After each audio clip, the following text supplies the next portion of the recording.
Todo tribunal é composto de juiz, promotor de justiça, que é aquele que acusa, advogado e réu.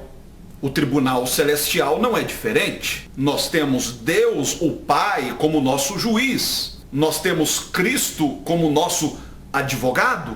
Mas quem seria o promotor? O acusador. Nós encontramos em muitas passagens da Bíblia referências a um tal Satanás. Eu sei que tem gente que até se arrepia quando ouve esse nome, mas Satanás significa aquele que se opõe, que acusa. Nós vemos um exemplo da sua atuação como acusador no livro de Jó. Satanás comparece diante de Deus com a única e exclusiva intenção de acusar a humanidade. Deus então pergunta: de onde vens? Ele responde: de rodear a terra e passear por ela. Por um acaso você viu meu servo Jó? Quão leal ele é? E o diabo responde: também, Senhor, com todas as benesses que o Senhor lhe tem dado.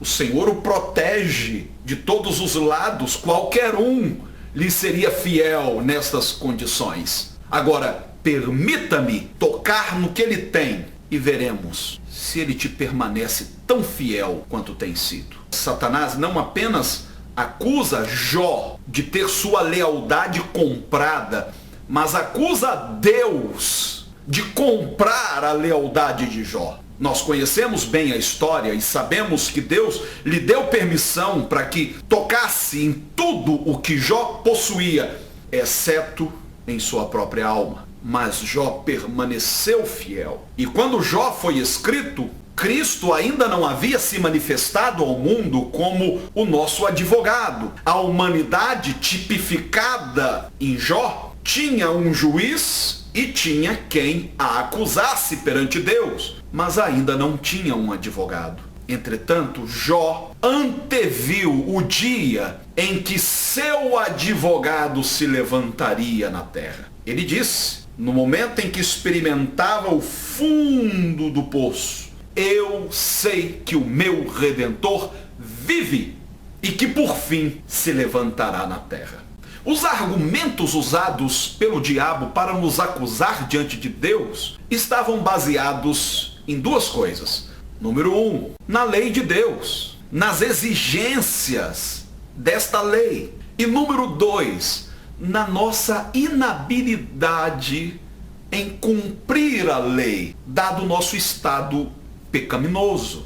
Cristo se manifestou em carne para desfazer as obras do diabo, das quais a principal era lançar o homem contra Deus e tentar de alguma maneira lançar o próprio Deus contra o homem.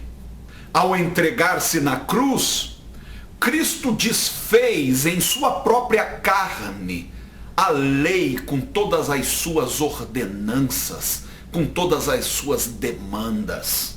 Desta forma, Satanás perdeu a base sobre a qual ele se sustentava em suas acusações. Paulo nos informa que Jesus, havendo riscado o escrito de dívida que havia contra nós nas suas ordenanças, o qual nos era contrário, tirou-o do meio de nós, cravando-o na cruz, e tendo despojado os principados e as potestades, os expôs publicamente ao desprezo, e deles triunfou na cruz. A obra realizada por Cristo na cruz depôs Satanás do seu posto de acusador. Cá entre nós, em outras palavras, Satanás perdeu o emprego, uma vez que ele não tenha mais qualquer argumento para usar contra nós diante de Deus. Não havia razão para que ele se mantivesse no posto. O inimigo de nossas almas não cederia tão facilmente. De maneira que, enquanto Cristo oferecia-se em sacrifício por nós, havia uma batalha espiritual sendo travada. E João nos descortina este cenário no seu livro de Apocalipse. E houve guerra no céu. Miguel e os seus anjos batalhavam contra o dragão. E o dragão e os seus anjos batalhavam, mas não prevaleceram. Nem mais o seu lugar se achou nos céus. Repare que tudo está no passado, porque não se trata de algo que ainda vai acontecer. Aconteceu enquanto Cristo era crucificado. E foi precipitado o grande dragão, a antiga serpente, que se chama Diabo e Satanás, que engana todo mundo. Ele foi precipitado na terra e os seus anjos foram lançados com ele. Agora é chegada a salvação e a força e o reino do nosso Deus e o poder do seu Cristo.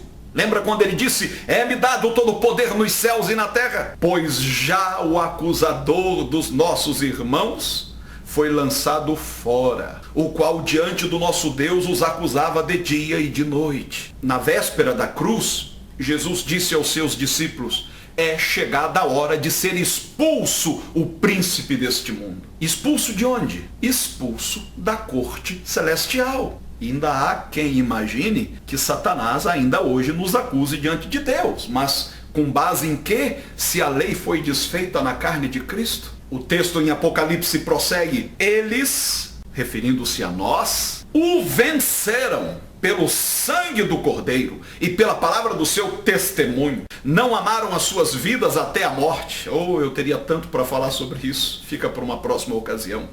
Pelo que alegrai-vos, ó céus, e vós que neles habitais. Ai dos que habitam na terra e no mar, porque o diabo desceu a vós com grande ira, sabendo que pouco tempo lhe resta. Agora, em vez de réus, nós somos testemunhas. Testemunhas convocadas para prestar depoimento, não diante do tribunal celestial, mas diante do mundo. Satanás foi deposto. Agora compete à igreja depor contra ele diante do mundo. Dizer aos homens que não há mais nada que possa interferir na sua relação com Deus. O acusador de nossos irmãos foi definitivamente expulso. Para quem insiste com a ideia de que o inimigo ainda possa nos acusar diante de Deus, que sentido faria aquela célebre pergunta de Paulo: se Deus é por nós, quem será contra nós? Quer dizer, se temos Deus a nosso favor, quem será nosso Satanás? Quem se oporá a nós? Quem intentará acusação contra os escolhidos de Deus? Cadê ele? Alguém viu o diabo por aí? Já não há quem nos acuse. Deus nos perdoou em Cristo. Os céus agora tinham motivo para festejar. Finalmente estavam livres daquela presença funesta, maligna. Porém surge uma advertência: ai dos que vivem na terra e no mar, porque o diabo, vosso adversário, desceu até vós, e ele sabe que lhe falta pouco tempo e está disposto a correr atrás do prejuízo. Já que ele não pode mais nos acusar diante de Deus, ele sabe como nos acusar diante dos homens. Diz que quem foi rei nunca perde a majestade, não é verdade? Uma vez acusador, acusador para sempre, mas não mais diante de Deus. Ele nos acusa em outros tribunais, diante dos homens e diante do tribunal de nossa própria consciência.